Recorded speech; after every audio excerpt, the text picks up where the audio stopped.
7 p.m.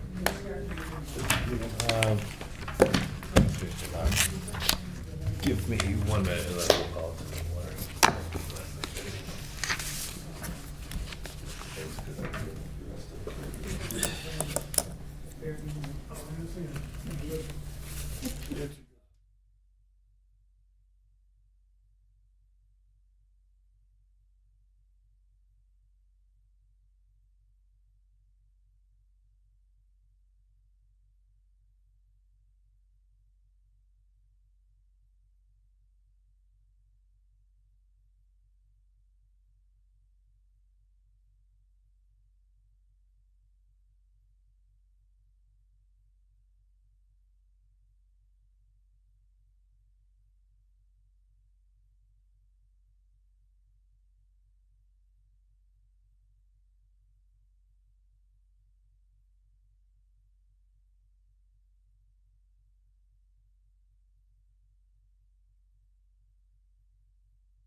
An infrastructure committee, of which Councilor Cobus and Reynolds are members, has no matter to bring before this body tonight, and therefore I am asked that we are in adjournment. Anybody Okay. canceled? Perfect. Okay. All right, I'd like to call the Finance Committee to order at 6:02. On the committee is myself, Councilor Reynolds, who is not present, and Councilor Tavares. All right, tonight we have a guest. Good evening. Jack you wanna Jacoby, state your 15 name? Prince Yeah. Street, Chairman of the Municipal Building Commission. And I was asked to be here tonight to give you a presentation on the feasibility study that we just completed for the Council on Aging project. It was a project that started a long time ago, but if you remember, we started shortly after Madeline McNeely retired, and then the person who was the acting director left a month or two later, and then another person was hired, and, okay? You have the I have the clicker. perfect.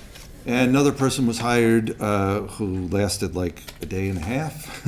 And then finally Kelly got hired, and that's when the project about 8 months ago really started to take off, and we were able to really make some progress. So even though that says February 13th, that was because I thought we were going to be here 2 days ago. So just to remind you, especially for those who may be new to the council, the feasibility study answers 3 questions. What are we going to build? Where are we going to build it? And what's it going to cost? So that's what we set out to do. And so this is the square footage table that we finally put together.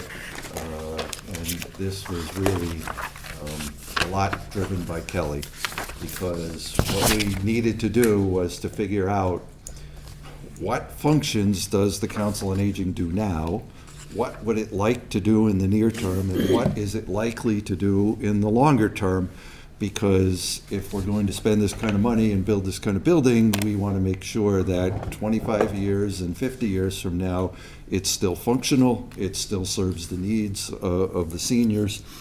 Part of the problem that we had in the current location, which was done about 25 years or so ago, is that it was very small, it had no parking, and it was very much, it was driven by the fact that it was the most we could do at the time with what we had, rather than any kind of future planning as to what might happen. And so we did our best to take that into account, and what we determined was that the ideal size was probably around 16,000 square feet for a building. And so once we knew that, then we said, where?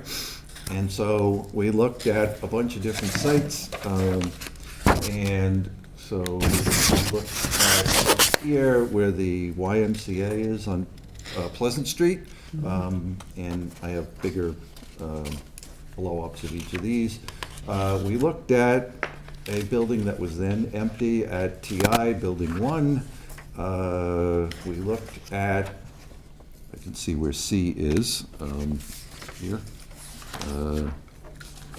Bear with me for a moment.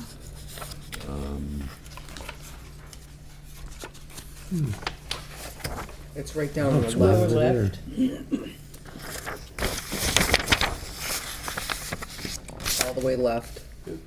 Under the white charts. Highland Country Club. Which was where we ended up going. We also looked at the old high school, which at that time was still in the process of perhaps being put out to bid. Obviously, that's no longer available. And we also looked at the Richardson School, which is over here. And then we looked at a few other sites around the city. We looked at the Army Reserve on John Williams Street, which I think is right here. We looked at some West Street acreage, which is G somewhere on this, over here. And we looked at the New England Sports Village land that's not built on, right here. And we also looked at the Briggs Corner School and at the Finberg School. So there's one, and there's the other. So moving on, this is the Y site, and as you can see, the old TI Health Club is there, which is the YMCA, but they did have this land here. We talked to them. They didn't really seem interested in selling, but we did talk to them. It's also, it does have some access here, but the property is there. Lots of wetlands back here, and we didn't own it, and it really wasn't for sale. So the TI building ended up, a developer bought it and has turned it into mini storage. So that was off the table. As you can see, we started a long time ago on looking at this. I'm going to skip C because that's where we ended up. This is the old high school. It had a lot of challenges, especially including the fact that it's about 20 feet raised. And handicap accessibility and parking were going to be big issues. Plus, we also knew that the city was hoping to sell it to defray the high school bonds. This is the Richardson School, which turned out to be probably too small a site, although was possible. This is the site at John Williams Street that the federal government owns, and the best we've heard, we'd love to get our hands on it here in the city, but the best we've heard is that it might be a 3, 4, 5-year process before they go through their disposition. My understanding is that they have to offer it first to every branch of the federal government, and then to the state government, and then municipal governments can get next in line. This is that West Street acreage. It's almost all wet. Really wasn't appropriate. This is the New England Sports Village land. It has topographic challenges, but the biggest challenge is that, as far as I know, they're still in bankruptcy, and property isn't for sale. Then this one is, the Briggs Corner School. the site was just way too small. And Finberg had some possibilities, but it's basically in Seacon. And it was felt that we'd rather be closer to the center of town, although it certainly was a possibility. It probably finished in second place in our minds. So then we came to Highland, and we said, you know, it has a lot going for it. There is a clubhouse there already, which could be rehabbed or knocked down. A lot of parking already constructed. It had access down to the old golf course area so that you could arrange it so there'd be outdoor access. And so we thought that that really was the best possibility. And that's just the property card, and this shows you the area here. And so we actually started looking at the clubhouse. We had structural experts look at it. We had roofing experts look at it. We had the architects look at it. But as you can see, for instance, here, it has direct access out to what was the first fairway. And so the ability to get natural light and to be able to do outdoor functions whenever it was appropriate was there. Obviously, the building has some issues. This wall that's along the driveway that comes up is in terrible shape. But the building is sound structurally, and with some work, it could be made usable. Again, you can see some of the outdoor things that attracted us, and there's a huge parking lot there. I think it's 80-something cars. And one of the things that we heard during this entire process was that seniors now, I'm one, are much more mobile. They have automobiles. They are not dependent on the bus. Now, GATRA can still come here to drop people off at Highland, but we were told that basically people wanted to drive their cars to go to the senior center. And that was one of the biggest problems we have with the current one, is there's no parking. So we also did extensive work inside. There's the old ballroom there where lots of people went to weddings. They've been married there. Then there's locker rooms and all sorts of things downstairs, but there's really quite a bit of room in there. So once we focused on that site, we then went to the question of what can you do with the site? And so we had about a dozen different iterations of plans, but what we did was that we narrowed it down to 3. So one scheme, go backwards here, and there's 2. One scheme was rehabbing the existing clubhouse. Another scheme was knocking it down and building in this configuration. And the third one was knocking it down and building a building in that configuration. All of them fit within the size and space parameters that we had on the first slide. And this one, it's hard to read these numbers, but basically, look at them here. The square footage ends up at 16.1 for scheme 1, 16.1 for scheme 2, and about 14.8 for scheme 3. So it fit within the parameters that we had originally scheduled. This is the overall site plan for the rehab, and as you can see, you come up the driveway. We've got this parking lot. We wanted to have a covered portico area here so that people can get out of their car without having to be in the rain or snow. And so this would be something that would be added on. This really worked well for parking. It worked well for handicap accessibility, for the handicap parking spaces that we have there. We had some parking there.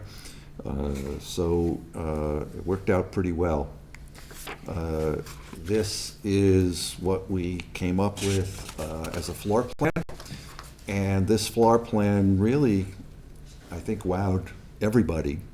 And by everybody, I mean not just the building commission, but we had the mayor and Mason there. We had basically the entire board of the Council on Aging there. People really were impressed with how we could lay this building out. So here's again that entranceway with the portico, and then you come into a reception area. We scheduled all of the things that we needed for offices, kept the ballroom available, have a sunroom over here, have a dining patio out here with, you can do some plantings, with a walkway here, kitchen, and then a dining room. And this dining room, as you can see, I think it has a movable wall here, so you can make it small for smaller groups, or you can have the entire area. And this meant also the kitchen service right in through here worked very well for us. One of the things that we also thought about strongly was the fact that the Council on Aging doesn't work 24/7, and that we also wanted a facility that could be a community facility that after hours, on weekends, whatever, if somebody wanted to rent this out and hold a function, that it would be available for the community as a way of helping to defray operating costs. This is the lower level, and it has walkout right here, and it's got arts and fitness, bathrooms. It's got storage back here. This is actually amazingly underground if you ever go in there. The back part of that building is built into the hill. If you were to daylight it, it kind of runs across here. And so that is what we looked at. This is another, that's the roof plan. So what we were talking about doing was actually raising the roof here in the main ballroom area to get more height. And so here is a section, and you can see that the architects came up with the idea of raising the roof and getting more height and volume into that area. But as you can see, here, I think this shows you well, this is up the top where the entrance is. You can come down, and it's a fairly gentle slope down to the first fairway. So we really, really like that plan. Then we went to scheme 2, and if you look at that red dotted line, you will see that that's where the current building is. And so they suggested having a new 2-story building here. They placed it southwest to get maximum use of sunlight and reducing heating costs. By the way, we are always maintaining what the Parks Department has over here, which is their storage. So we are not interfering with that at all. And this is what the first floor would look like. Again, you can see the outline of the current building. It has an open area to below. It's got an area here for an entrance. It again has portico, offices, arts room. Down below, the great room now extends. It's down here, but it extends up 2 stories. So in the same way that in the first plan, we looked at raising the roof here, we just having an open area so that you get that kind of volume that you're looking for. One of the things this had was the kitchen over here and the dining room over here, but that, of course, means that you have to go all the way around and come up for the kitchen service, which was one of the drawbacks to this plan. But this was certainly a viable plan as we looked at it. This is the roof plan, and this is the sections through it, and as you can see, this is, question, yeah? Can you tell me where the bathrooms are on that plan? On this plan? Yes. Scheme 2. They're on there somewhere, I can I see guarantee them you. now. Oh, It's wait at a the minute. intersection of the Right, new right plan here? and the old plan. It looks like that says bathrooms, doesn't it? So, Yep. Yeah. so there's only one floor in this plan? No, there's a two. There's two. So this is the upper floor, but Okay, this area is Two open to stories. below. okay, and below there is what? The great room. There's bathrooms there as well. So the great room is here. There are bathrooms here, stacking them one on top of the other, which is economically viable to do it that way. And one advantage this has was that the great room had the walkout from itself. At the dining area, kitchen area, and it had a fitness area down here. And you Storage. said you couldn't drive to the kitchen entrance, is that what you said? Well, you'd have to come up, either up from below and up this walkway, or you'd have to go up to where actually, I think I can show you better. If you look here, you can see that the driveway, it comes down this way. See if I got yeah, that one's even better. So at the back of the parking lot, you can get down this way, and you can come over this way, and you can come up here and get in here. But it's a circuitous route. May I ask one other Sure. question? How do you get from the first floor to the second floor? Elevator. All the plans have elevators. Okay, one or two? One.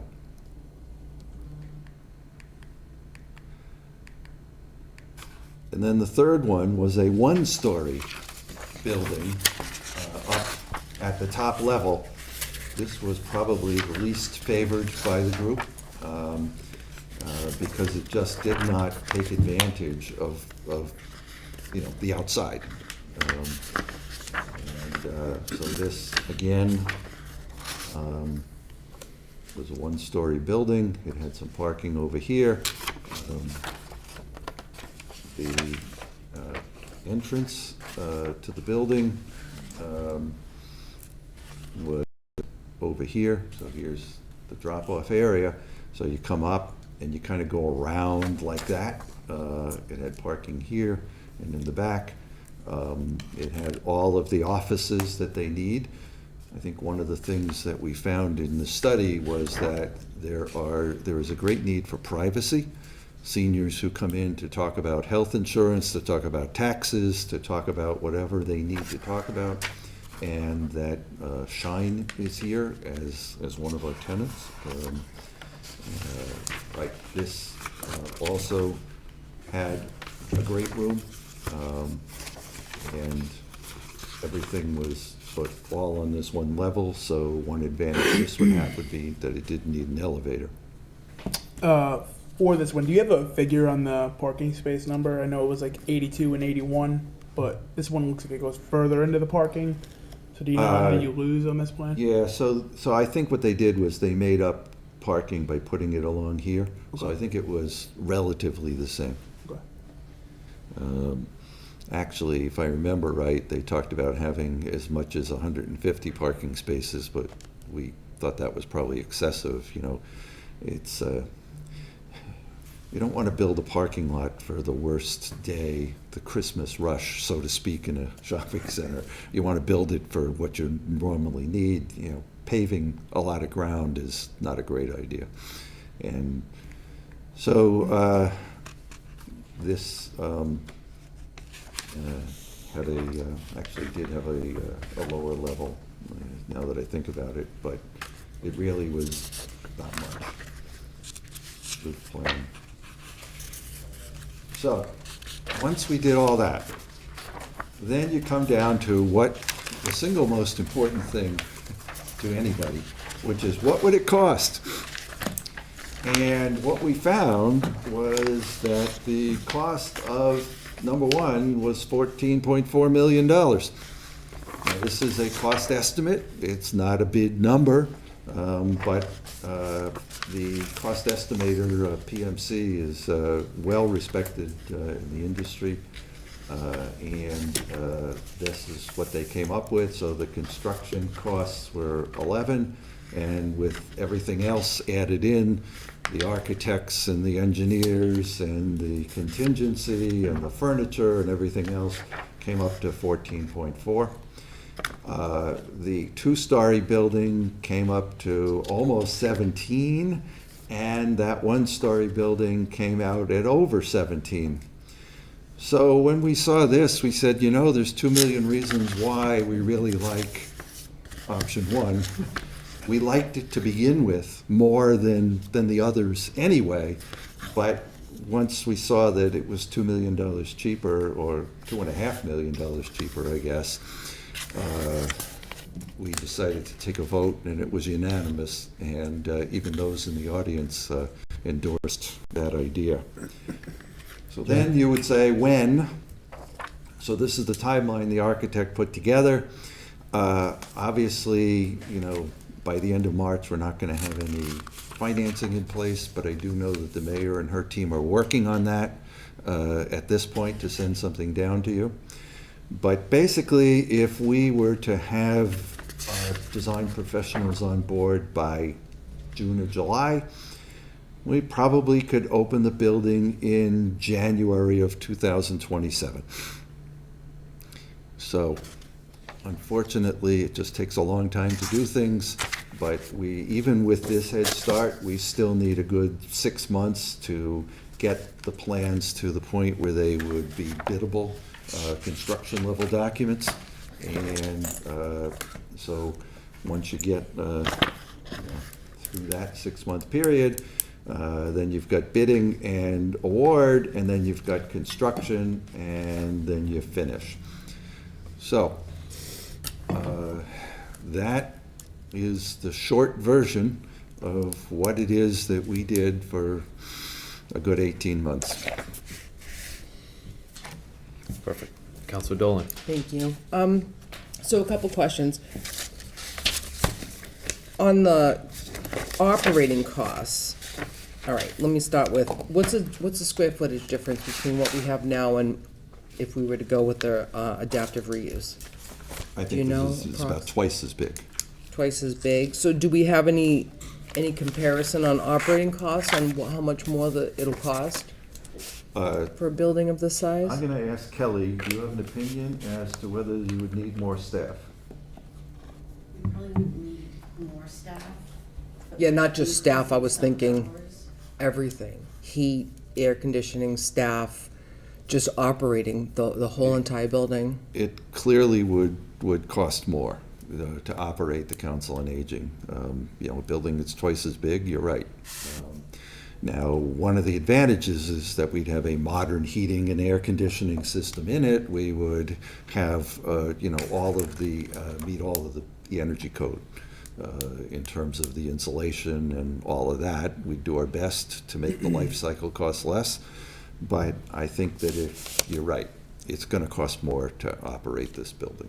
Right. May I follow up? Yes. And what percent was the contingency? Normally, on a rehab like this, you'd have a 10% contingency. And what's the purpose in raising the roof? To get more height in that ballroom, if you're in there, it's actually a relatively low ceiling. Yeah, I've been in there, yeah. And when you get a lot of people in a space where the ceiling isn't very high, I look at the height here, you need that volume in order to properly have people feel like they're not jammed in. That was really not a big part of the cost, my understanding. That It wasn't? No. Because we have to replace that roof anyway. Okay. I think that's all I have. Thank you. Thanks. Councilor Tavares? So just a question and then a couple comments. So to Councilor Dolan's point, I wonder if with this feasibility study, do you know if there were any estimates on what it might generally cost to operate something of this size? I assume that's probably not a heavy lift. For that to I'm be sure determined. somebody could do that, but it wasn't part of our contract Okay, with the so- architect to do that. Their job was to figure out what we need and where we put it and what the construction costs would be. I think that there are professionals who do those kind of operating cost things, but it wasn't part of our budget. Got it, makes sense. And then just a couple comments. So I loved the comprehensive study. I mean, I read through it a couple weeks back and very informative. You answered one of the questions that I had that I kind of figured would be the punchline of, where more or less the building commission's preferences were in terms of the three different schemes. I mean, I'm always a big fan of keeping existing structures if you can. I know you mentioned earlier that the structure is sound, so that's great to hear. And using that as a base to build off of and expand and create something that will hopefully work for the Council on Aging, I think is great. And I like a lot of the design concepts that take into account using the building outside of the needs of the Council on Aging when they're not able to, or it's just outside of their normal business hours. So I like the fact that we're considering the rest of the community and how can we make the best use out of this structure. So thank you. Thank you. Councilor Fowler? I wondered what the current operating costs are, so that we can make our own inferences. It is, that is a challenging question because the infrastructure with the current building can be very, very costly particularly with the HVAC units, and everything that is involved in that. We've replaced so much in the 8 months that I've been there. I think it's a challenge to give a true cost comparison because that building is old and the infrastructure is old. Thank you. I assume, though, that the mayor will be sending down a budget in a couple of months, and there's probably going to be some line items in there for Council on Aging costs. So I think that may be the best answer to your question, is to take a look at when the budget comes down to see what the operating costs are for the Council on Aging to find out what it is now. But again, it's sort of beyond the scope of the building commission. We obviously have to be sensitive to operating costs going forward. But, our job was to put you in a position, the mayor in a position where you could say, I like this, we can afford it, it's what we should build. Or say, no, you're gonna stay where you are for a while and we're gonna not do it. I mean, that was our job, was to get you to the point where you had something concrete you could look at and say, all right, you've spent 18 months, you spent $200,000, which, by the way, the state paid for, because if you remember, Senator Feeney got us a grant, so we rescinded the money we already put up. So, we spent that time, we spent that money, and this is our best judgment as to what would put the Council on Aging where it needs to be for a very long period of time.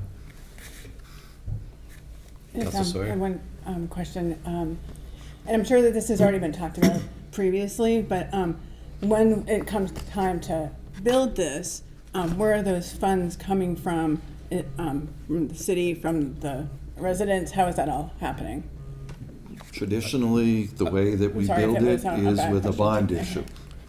Yeah, I don't think any of that's been determined yet. I think that's still up for debate, and I believe we're waiting for that to potentially come down from the mayor. Right. But traditionally, we would bond for something that's that expensive and that would be useful over that long a period of time. But again, not my job.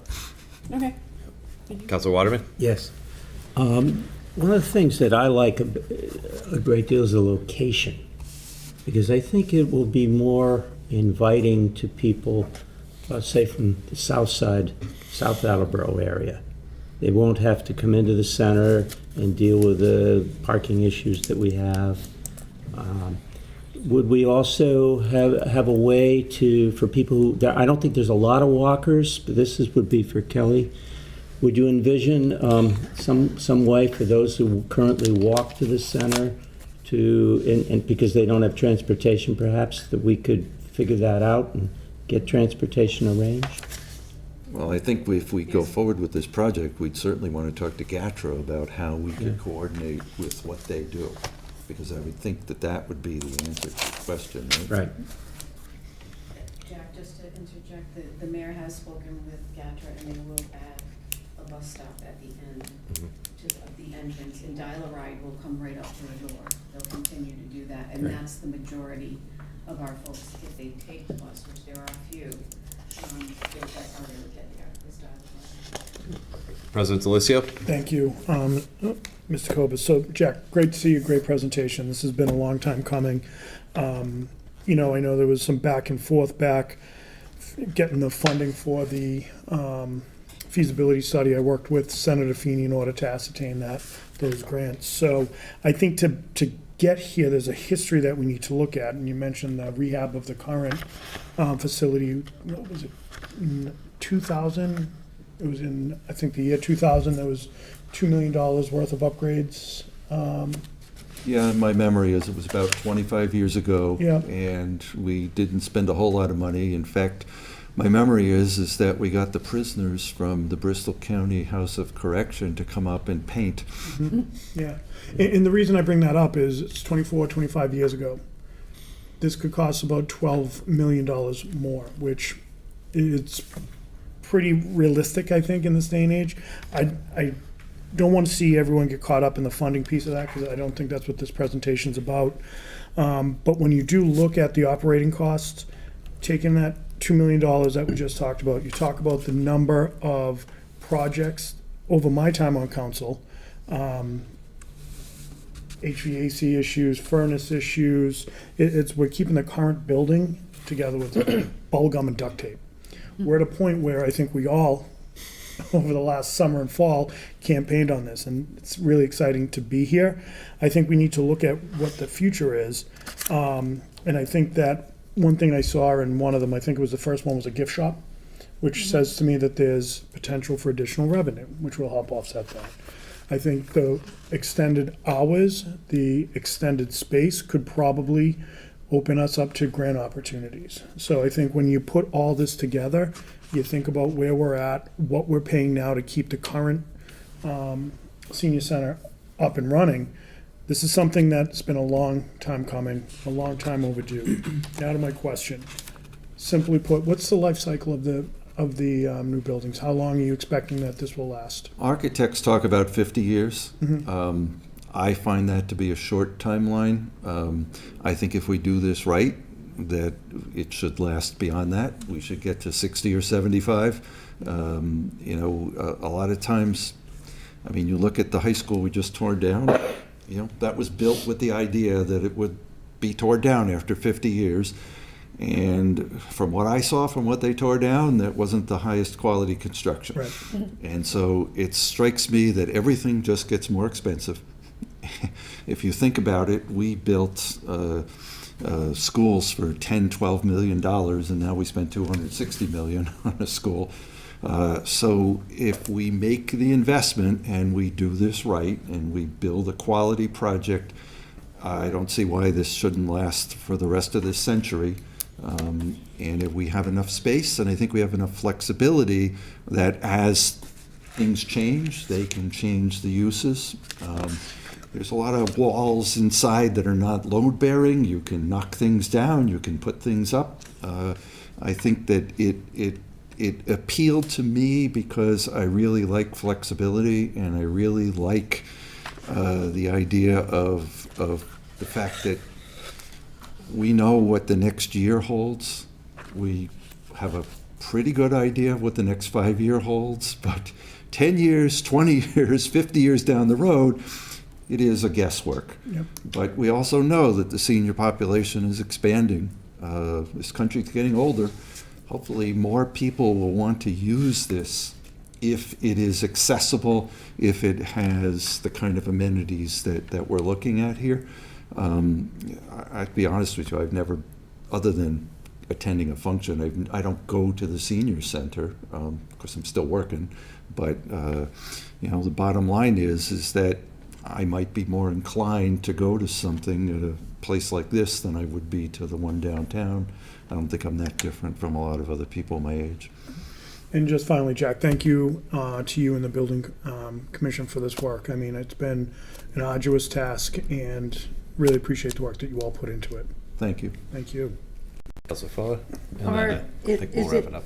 Any part of your consideration what the traffic flow is going to do to this highly residential area that abuts this area? Because you're talking about 100 cars, 80 cars in and out. Yeah, I mean, I think that right now, when they rent the space down at the church that's down on West Street, they have fairly large functions, and so they do have that many people. But Mechanic Street is pretty wide, certainly some people would be coming down from the other end, from West Street down past the residences. But I would think most of the traffic would be coming up from towards the center. But there was no other site that would have a different traffic issue. I mean, if you put it at some of the smaller schools or some of the other sites, you'd still have just as many cars. I wasn't suggesting that this wasn't an excellent plan and an excellent site. I just see with Rathburn, Willard, and Dennis Street now much more populated by cars, this is going to increase the traffic there. Something that it seems to me one ought to take into consideration when you're going to flood the area with yet more people, more cars. Yeah, I mean, we could be a victim of our own success. If more and more people use it, then there's certainly going to be more traffic. You're right. President Delisio, did you have a response to that? I did, Okay. if you may. Thank you. So I think it's a great question. It's a right question to ask whenever we have a project. We always talk about traffic, but I think if we look at how Highland Park is used currently, whether it's cross-country events where you have college events there's a lot of traffic that comes in. High school cross-country events and other events that are held there. Not to mention that when it was a golf course, it was a very popular golf course. And, you would have, I think it's built in an area where, as Jack said, the streets are wide down there, Mechanic Street's wide. I think it's the right question to ask, but I also think that there's historical usage, and even currently, there's a big cross-country meet, college cross-country. I think the Big East Championship was there last fall or the previous. So I think that it's certainly something to think about, but I do think that, to Jack's point, if we get to the point where we're worrying about the traffic, that means we got something really special going on right there. Thank you. Councilor LaVoy? Thank you, Counselor. I had a few questions. One, did we talk to the nearby residents on Berwick Road about having this here, or is that kind of something we don't even? No, we didn't. It's really not part of our purview. If a funding request comes down and you hold a public hearing, you may hear from some of them. Yeah, I didn't see it being a big issue. I've never heard of any kickback with, like President Delisio said, the cross country or Yeah. the parade that's been ending there. I don't think anyone's heard of anything Yeah. negative about it. So, One of the things, if I can get back to a Yeah. site plan, is that there is a significant buffer along that there. So the parking lot's here. There's the closest house. I think that's the old pro shop. but there's a significant treed buffer, and there's also a huge drop-off where this row of trees here is. It goes straight down from there. We were told, I can't say that I know it's true, but we were told that when the golf course was created, what they did was that all of the earth that they took up to make the fairways, they put in a pile here, and then they made that the high point, and they put the clubhouse on top of it. Makes sense. And I guess a follow-up to that would be having this there, does that impede any of the events we host there now? Are we going to start turning like people away from using the space of the grounds, cross-country events, parades, things like that? You're talking about something on the order of 90 acres for Highland, and so I feel confident that this will not interfere with that.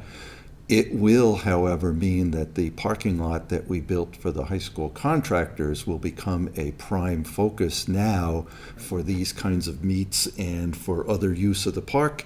And I know that the park department, his name is Derek. Derek is actually planning new entrances, and I think he may have showed it to you at one point, but I know he showed it to the Conservation Commission, but he's actually planning new entrances from that parking lot with walkways and pathways into Highland, because we paid a lot of money for that, and I think we did it mostly to stop 130 houses from being built there. But, getting a return on our investment as a taxpayer, I like. I agree. So just my final thing, and I wish I got it in before President Delisio made a comment about mentioning the price tag on things. Were you surprised by the number? I was just looking, like Wilbraham, Mass built a 2-story, 15,000 square feet this past year. It was $13 million price tag. So I don't know if you were surprised when that number came in, if it was something. No, and they were projecting, the construction costs for bidding for 15 months from now, and everything's been going up, so they built that in. I was not surprised. One of the things that did surprise me when they talked to us, though, we built the high school for about $550 a square foot. We're talking $800-900 a square foot now for municipal construction. God, I remember when 175 was was a big number, and maybe I'm just revealing my age, but the bottom line here is that construction costs, and especially public construction costs, have just skyrocketed, especially over the last 4 or 5 years. Awesome. Thank you, and thank you for coming out for the presentation and for everything you all do.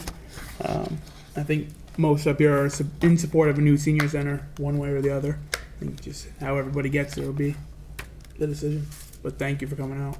Okay, well, thank you. Thank you. Mr. Jacoby, I appreciate you coming out and presenting this in an incredibly logical and straightforward manner. I think it all made a lot of sense.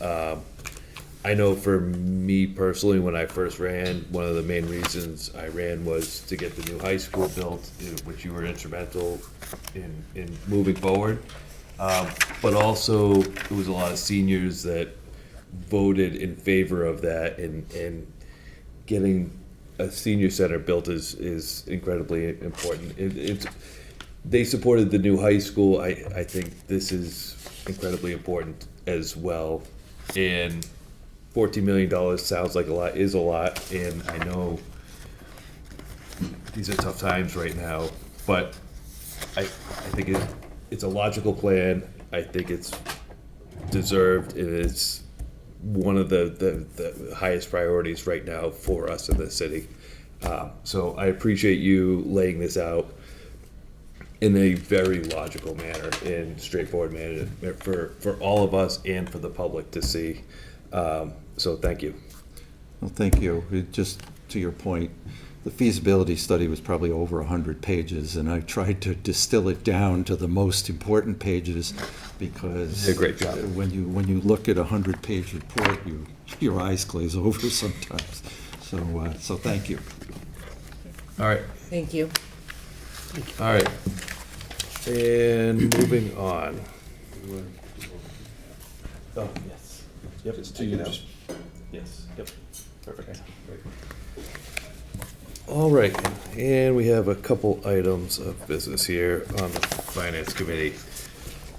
From the docket of February 20th, 2024, I entertain a motion to authorize the school department to pay a fiscal year 23 fiscal obligation to NRG totaling $7,492.45. Second.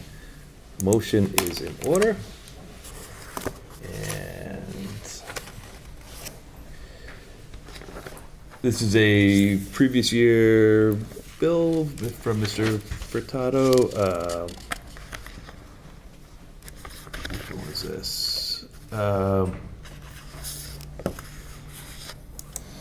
Is this a busing? There's two of them.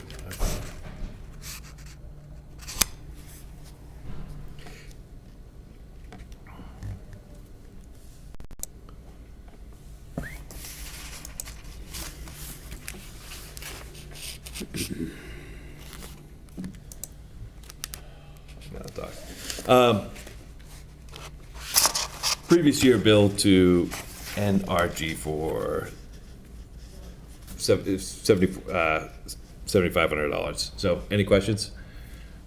Hearing none. All those in favor? Aye. Aye. Motion passes. From the docket of February 20th, 2024, I entertain a motion to authorize the school department to pay fiscal year 23 fiscal obligation to Home for Little Wanderers totaling $3,248.08. Second. Motion's in order. Previous year bill. Any questions? All those in favor? Aye. Aye. Motion passes. Next, I entertain from the docket of February 20th, 2024, I entertain a motion to revoke the establishment of Fund 8508 Opioid Settlement Fund. Upon revocation, the account office will move all opioid settlement activity into the Special Revenue Fund Opioid Settlement Fund 2519 for all current and future activity. Second. Motion's in order. The previous fund was a stabilization fund to sort of hold that money until we had, until Mass General Law passed to figure out how we could spend this money. The previous fund was just sort of like a storage, like a holding location until we actually figured out what we could do with this money. Now that, I forget what the Mass General Law was, but once the state figured out how we could spend these funds and everything moved forward, and we established the Opioid Settlement Fund 2519, now we can actually close out the old fund, the stabilization fund. So this is just paperwork to close the old one and move everything into the new one. Make sense? Yeah. So is this just really an accounting change based Yes. on that logic? Is there any financial impact? Like, are we able to collect any different interest in, different accounts, or does that change that at all? Or is it really just Accounting. simple enough? Any other questions? All those in favor? Aye. Aye. Motion passes. From the docket of February 20th, 2024, I entertain a motion to authorize the city to expend $104,358.10 of ARPA funds on costs associated with the installation of a new HVAC system at the Capron Nocturnal Building. Second. Motion is in order. And so for this item, so first of all, it's using ARPA funds. The project cost is $94,871. One of the things I want to make sure with this one is that there is a 10% contingency, which was really important to verify. There's two of these heaters. One of them has failed and is no longer working. So there's actually, like, they're using space heaters over there right now to sort of keep things going. And the question is like, well, can we just repair? And apparently it's beyond repair at this point. So this is to use ARPA funds to replace these, includes a contingency, so I suggest we approve this. And it brings it up to modern spec and all that, so, any questions there? That sounds good to me. Only question that I have is there any sort of time restriction, or once we allocate these ARPA funds to this project, or is that not a factor? I'm not aware of time restrictions. President Delicio?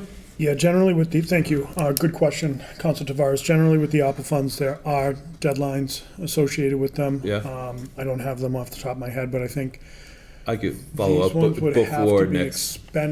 expended by the end of a certain point in 2024, with the project being done by 2025, if memory serves.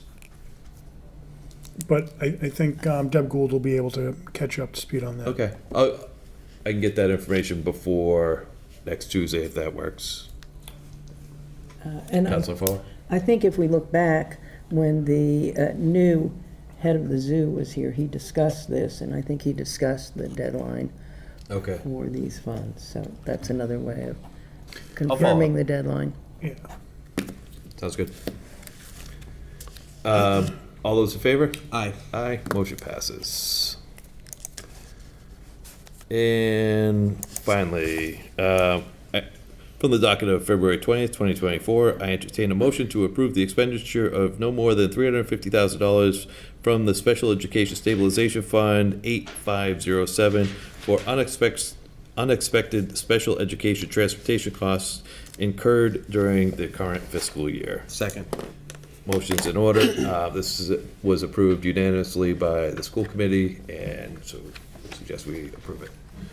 President Delicio. Thank you. Yeah, this is really an important one to keep your eye on, because this is one of those unfunded mandates. It's also one of those that's a moving target you can't really plan or budget for.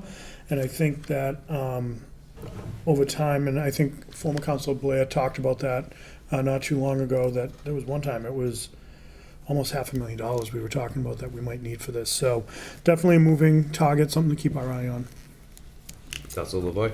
Yeah, thank you, Councilor Clovis. I just kind of wanted to touch on it too. When I seen the number and I watched the school committee meetings, I was kind of shocked, not being around long enough to see the bigger price tags from the past. But the thing that surprised me was just that these are not within our control. So this is more of a clarification to anyone that doesn't know, or right, if you're watching at home and that seems like a big number.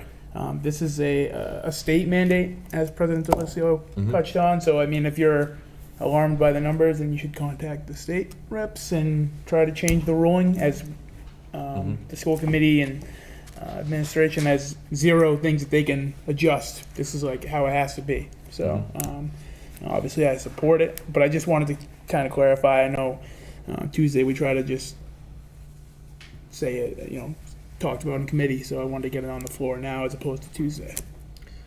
And thank you. One of the things I'll get for clarity on Tuesday is exactly how much we have in that stabilization fund. But just for clarity, this is coming out of a stabilization fund that was set up for this, so that we're not pulling it out of sort of the annual budget or. So it's good that, I mean, that's why we have this stabilization fund, which is great to have, and we didn't have that. What was it, 2 years ago that we created this, or last? Longer. I would Yeah, say probably almost 4 or 5 years ago now. I believe it was you and Councilor Parika? Yeah, we'd started it. Then Budget Director, Mr. Lacasse, was already working on it as well, so we were able to partner with him. So, if I may, while I have the floor, I think you hit on something that's really important to understand, especially for the new councilors, is a stabilization account only allows certain types of transactions, and there's parameters around it. I was glad to hear you touch on that, because I think that's a really important piece of this that we all need to understand. So thank you. Any other questions there? All those in favor? Aye. Aye, motion passes. Concludes the business for the Finance Committee. I move to adjourn at 7 o'clock. Second. All those in favor? Aye. We are adjourned. City property and claims, public safety, personnel, veterans, human services, and special committee on classification and compensation are all canceled this evening. All right, being that Councilor Fuller already brought to order and closed her committee, I will call to order licensing committee at 7 p.m. Beside me are Councilor Waterman, who is present, and Councilor Holmes, who's not present. We have no business for this evening, and we will call for a meeting at the next appropriate time, and we will adjourn at 7 o'clock as well. I'd like to call Public Works to order at 7:01. It's just Counselor Boa and I, I can be a third. and President Delicio. I have about 5 items tonight. From the docket of February 20th, 2024, I entertain a motion to transfer $8,069.75 from account 11241-000-578-300, citywide reserve fund for transfer to account 1420100-5530220, Public Works supplies, safety signs. Second. I was writing it down, I forgot your last name there for a second. Don't worry, I do that a lot. So this is for Public Works, and they are purchasing so this was a lesson learned on our last storm, when everybody lost power and the streets were a mess and there was flooding.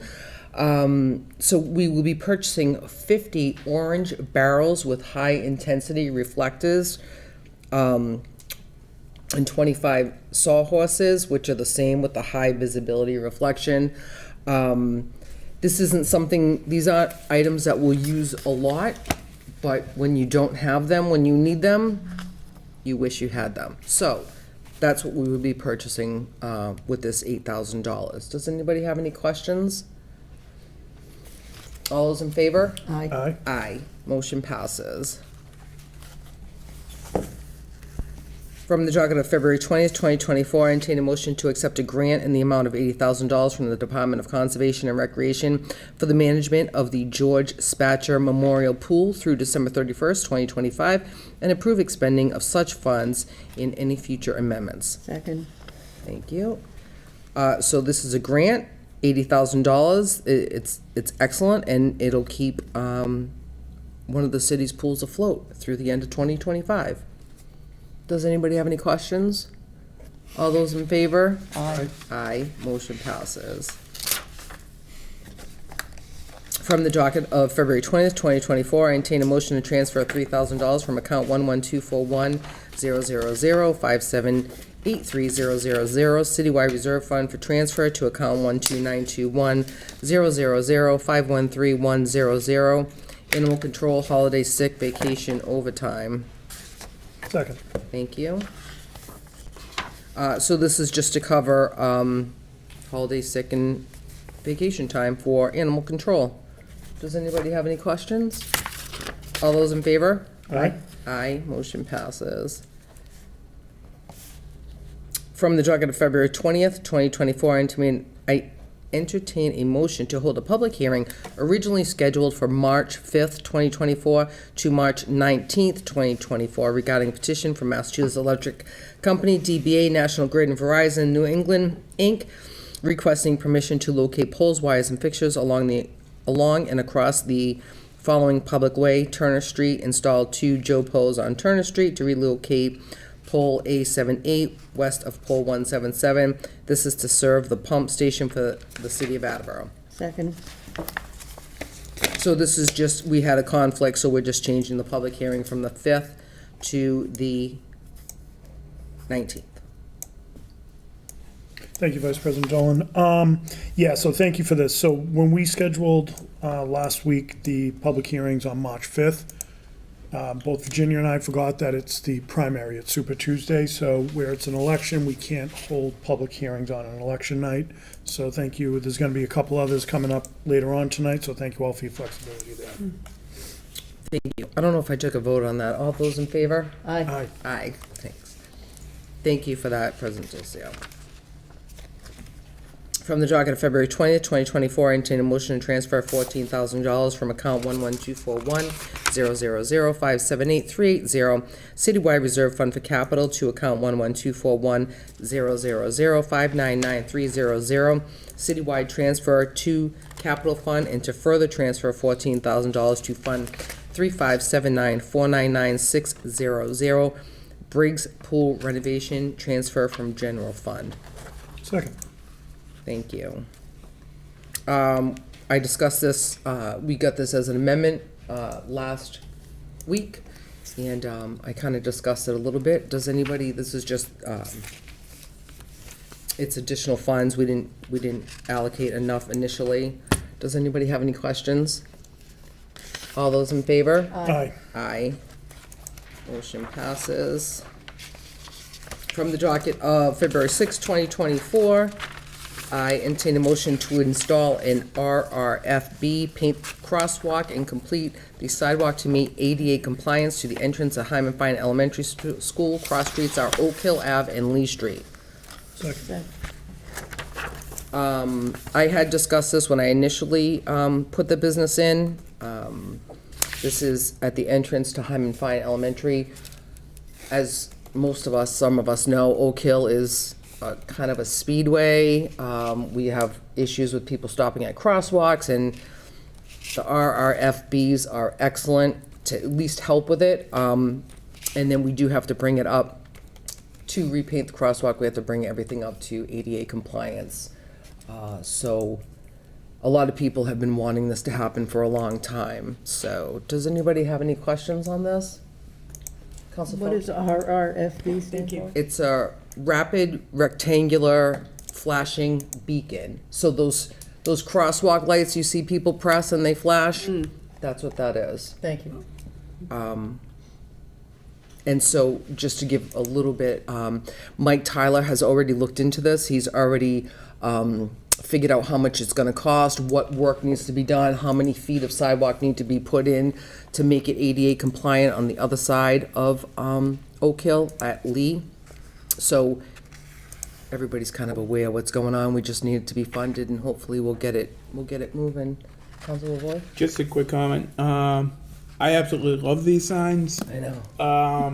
Because I lived in Ward 6, not now, but prior my whole life, and across from Dairy Carousel, that crosswalk was always dangerous. So many times I'd, be angry at people just flying by, kids trying to cross.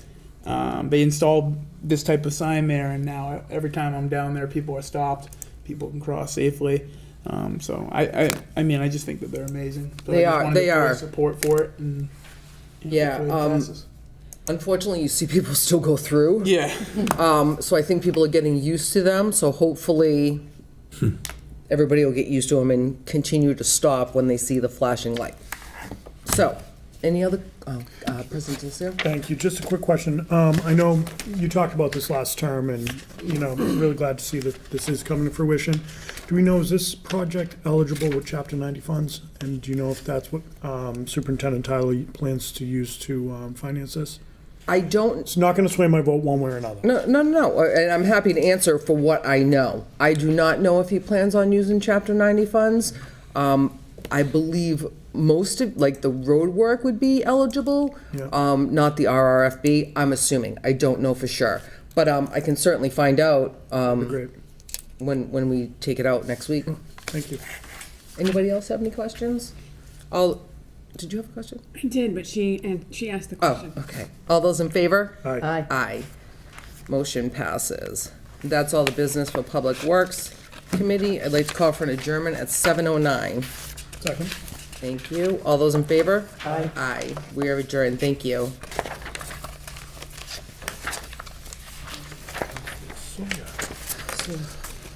So I call zoning and land use committee to the order at 7:09. And members of this committee include myself, Laura Dolan, and Nick Lavoy. And tonight we have several pieces of business. The first one I have is from the docket of February 20th, 2024.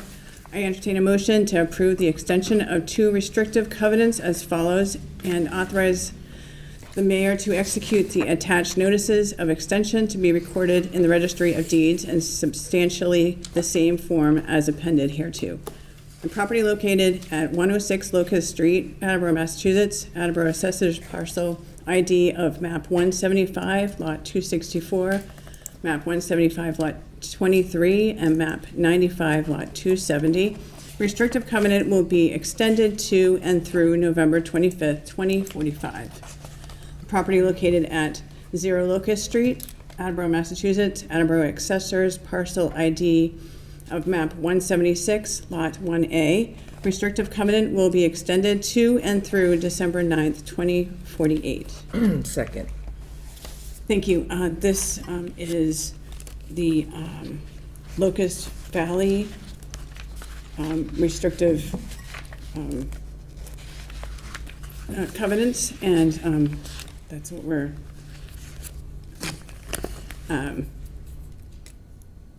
anyway. Any other questions about this this restrictive covenant? I'm sorry, did you ask if we had Yeah, questions? I said, do we have Oh. other questions? Yes. Did anybody from the city reach out to the property owner and kind of gauge feedback? I'd imagine probably not thrilled, maybe he's thrilled, I don't know. But if we, and this could be, you know, President Delicio, Vice President Dolan, if you're aware, just curious. May I? Okay.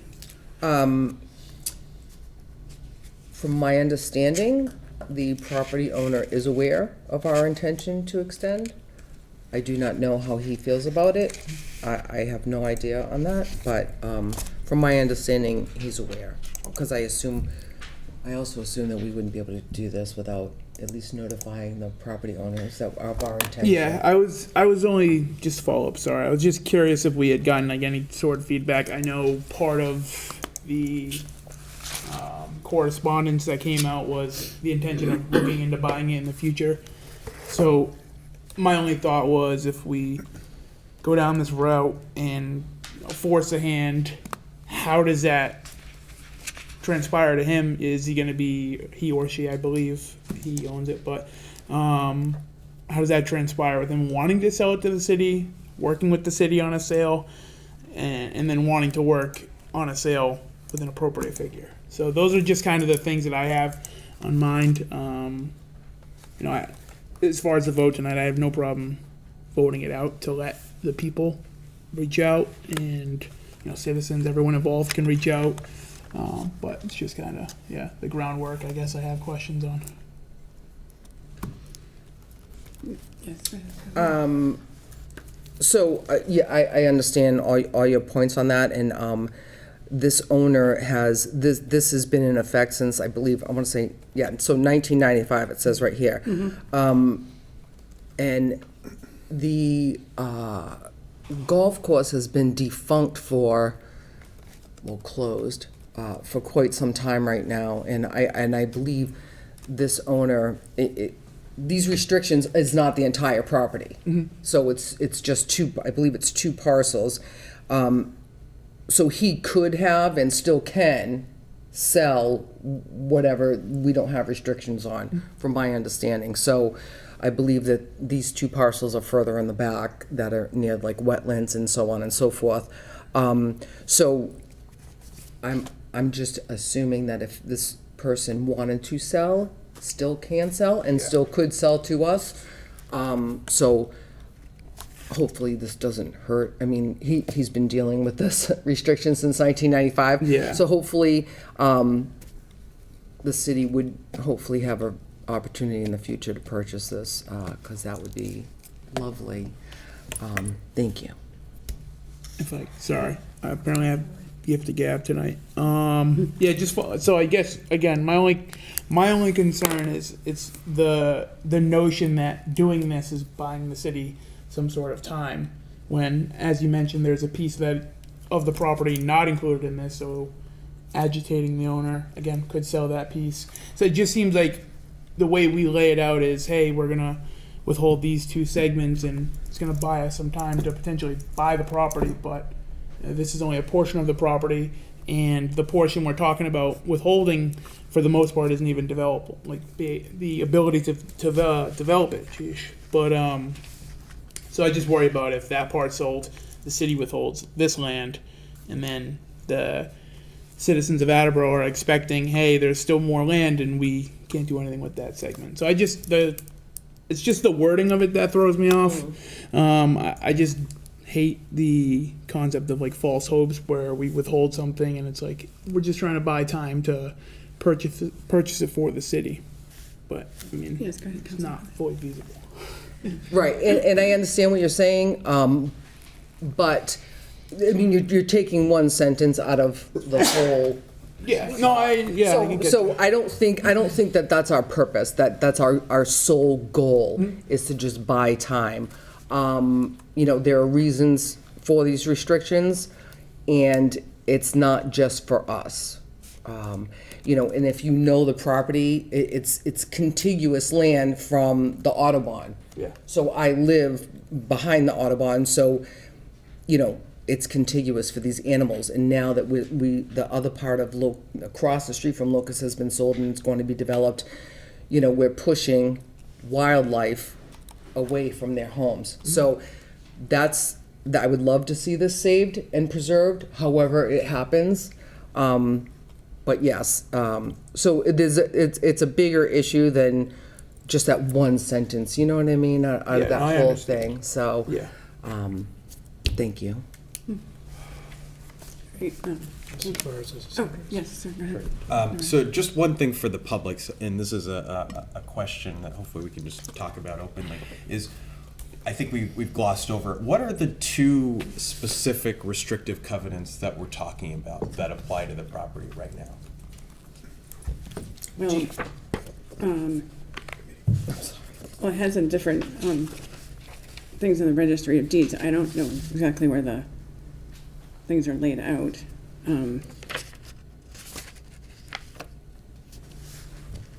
Council, sorry if I may. Please, sorry. So my understanding, Council DeFar's terrific question, I think this is a key piece of this, is the restrictions limit what the property can be sold for. I believe it has to be some kind of outdoor activity, you know, so realistically another golf course could come in. But I think it's, again, Council LaVoy, I agree with your sentiments. I think when we look at this, though, the city's 100% justified in order to do this because of the covenants that they entered into back in the 90s. My suggestion, Council Sawyer, is I think this is a very complex topic. We can rush it through. You know, I'm concerned that if we do, it may or may not pass. I think that there's a lot of questions still to be answered. Exactly what are the deeds? What's the property? Can we see a map? I think, you know, this has been an interesting piece of property. It's been in discussions. I remember this time last year, it was a big topic.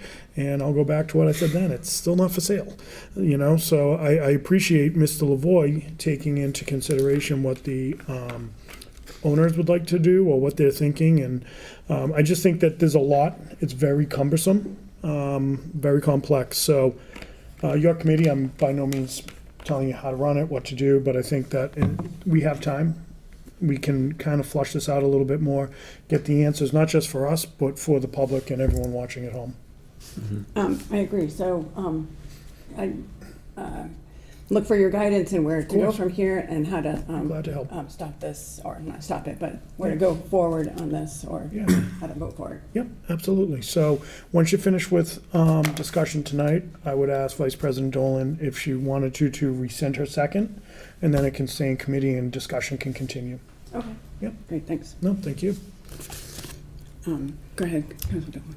So just in the backup documents, it says, due to the restrictive covenant, said land shall only be used for a golf course, which may be the presently existing golf course or a reconfiguration thereof or other recreational purpose. So that's what the restrictive covenant is on both parcels. And, you know, if you choose to to hold it. Is that what you want to do? Yeah, I think that's a good idea. All right, is everybody done talking? Anybody, any other discussion? All right, so I'll withdraw my second. Okay, so then we just hold it in committee. Yeah, do so we just vote on that, just or we- write held next to it so Virginia knows to carry it over. Okay. Excellent. Thank you. All right, from the docket of February 20th, 2024, I entertain a motion to accept the following instruments identified below, which have all been reviewed and approved by the city solicitor and fulfill conditions of approval contained in the certificate of vote for the approval of the open space residential development definitive subdivision plan entitled Pike Estates, which was rendered by the planning board on July 12th, 2021, and filed with the city clerk on July 22nd, 2021, specifically condition 27 that calls for Pike Avenue Land Investments LLC to convey to the city certain easements related to water, sewer, and drainage infrastructure.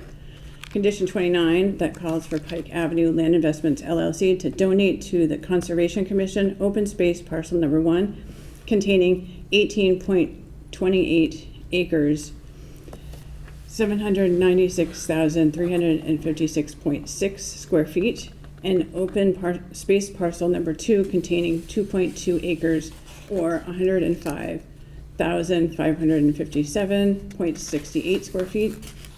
Condition number 30 that calls for Pike Avenue Land Investments LLC to convey to the city the parcels of land contained in the surface exposed stormwater basin, specifically drainage parcel number 3 containing 1.04 acres or 45,176.19 square feet, drainage parcel number 4 containing 0.14 acres or 6,369.74 square feet, and drainage parcel number 5 containing 0.26 acres or 11,532.43 square feet. Condition 41 that calls for Pike Avenue Land Investments LLC to convey to the city an instrument that grants the city access to the entire stormwater management system and the right to perform corrective maintenance actions at the city's sole discretion. Second. Thank you. Motion is in order. Any questions, comments, concerns? I certainly do, because interested in what this all means. We basically are asking Pike Estates to allow for these conditions. Is that kind of how that? Go ahead. Right, yeah, so the new development on Pike Estates, so when they put in the detention or retention ponds, I never know which is which, so forgive me, but just so we can, get on that property, do maintenance, do whatever the city needs to do to maintain that. So it's just an easement to allow us to do it. I see. Okay. Yes. And Counselor. just a follow-up comment to that, yeah, that's absolutely right, Councilor Dolan, or Vice President Dolan. And also, for open space developments, one of the requirements is donating part of the land that would be deed restricted.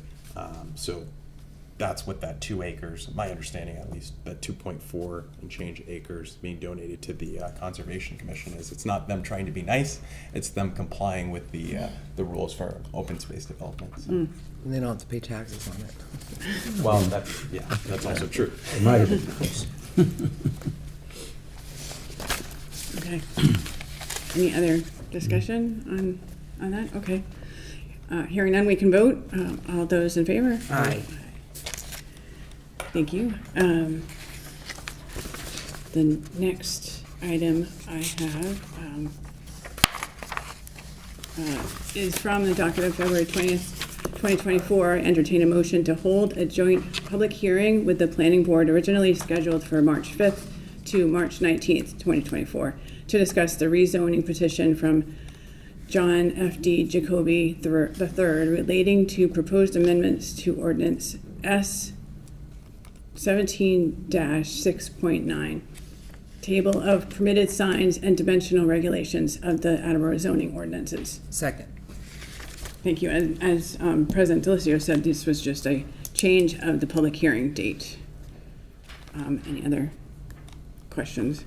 All right, if none, we can vote, and all those in favor? Aye. Thank you.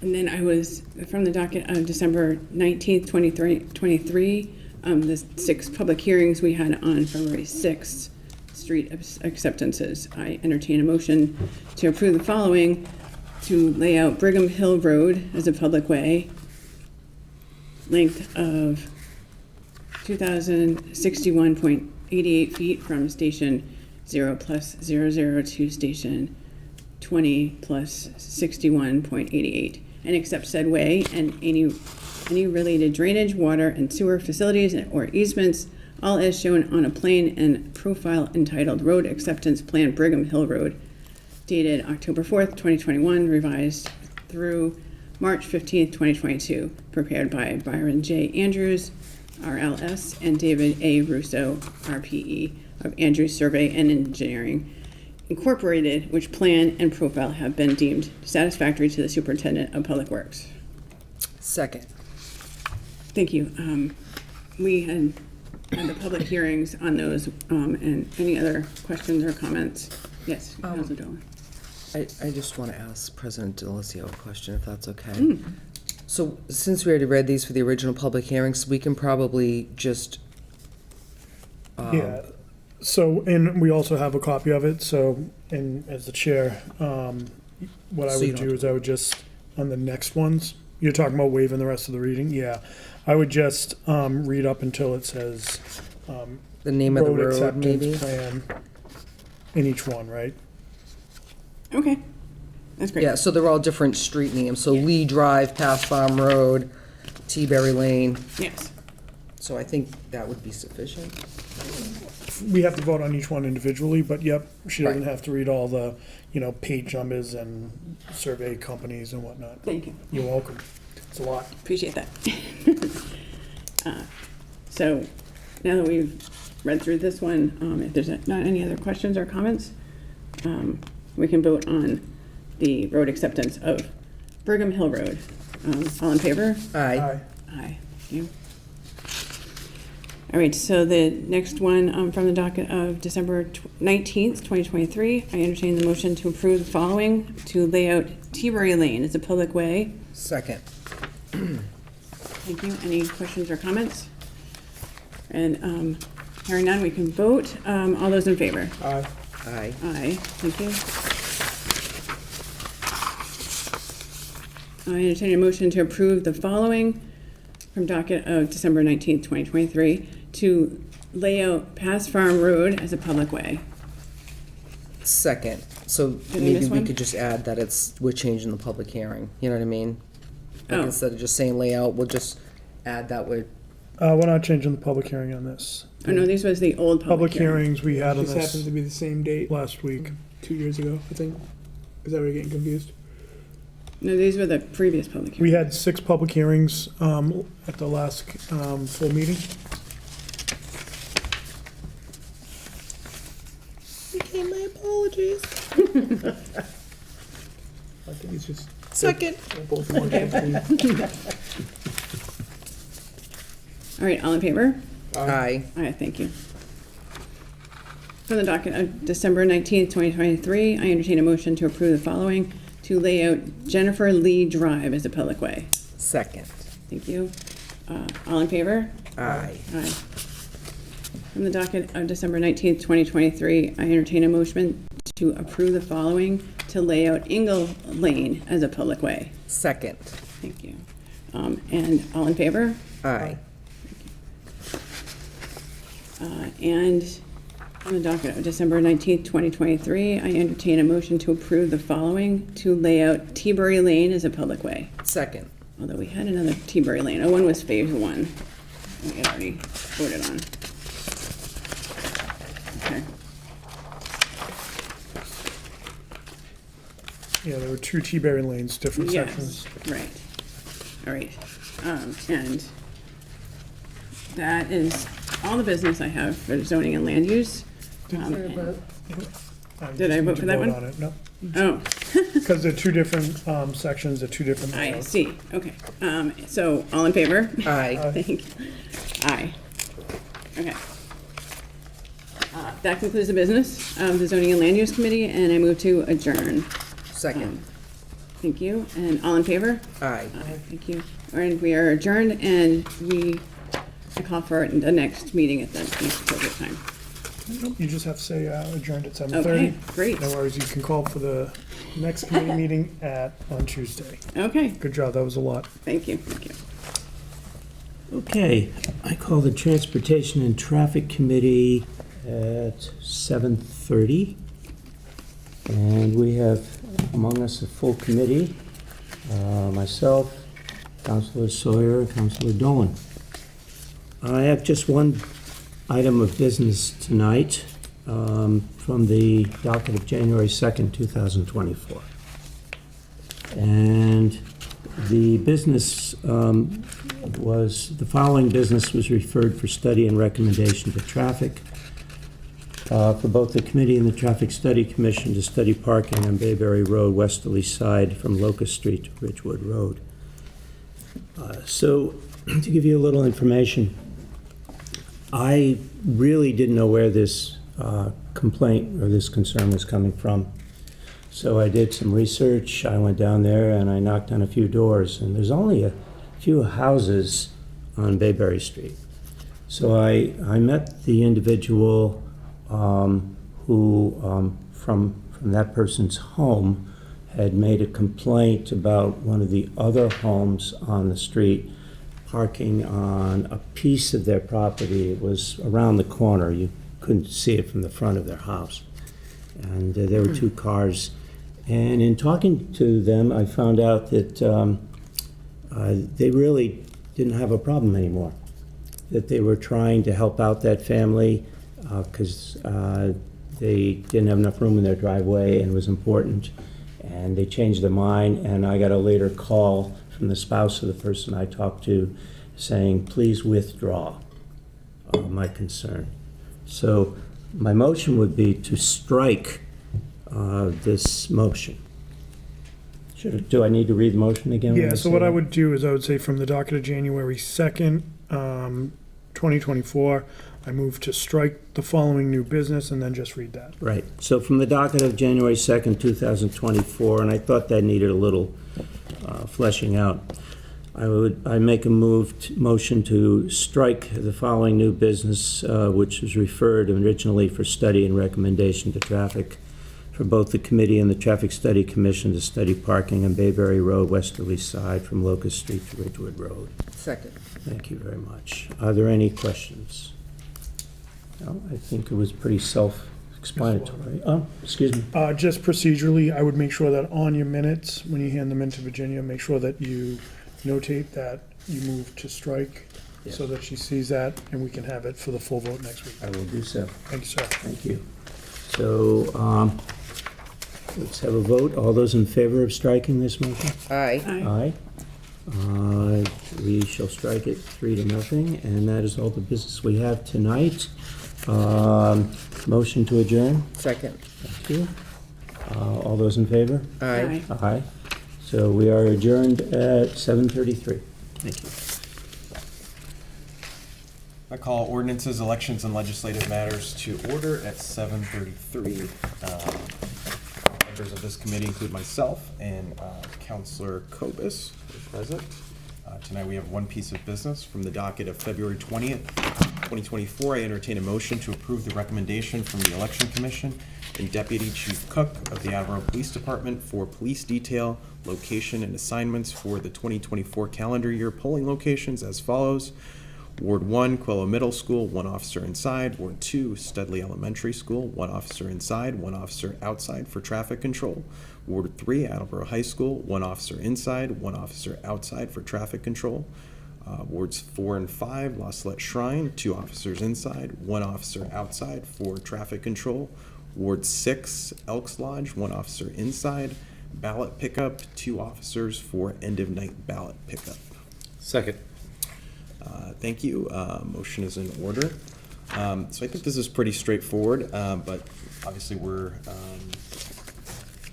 we're looking at recommendation from the police department to the election commission on the assignments for officers for the elections this year.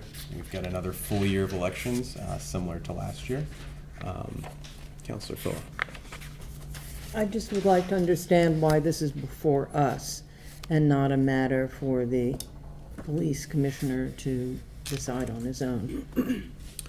Well, I believe this is a matter for our committee and the council, because part of our purview is elections, in addition to ordinances and Right. legislative matters in the committee. Councilor Lewin? So I'm gonna take a stab at this, and forgive me.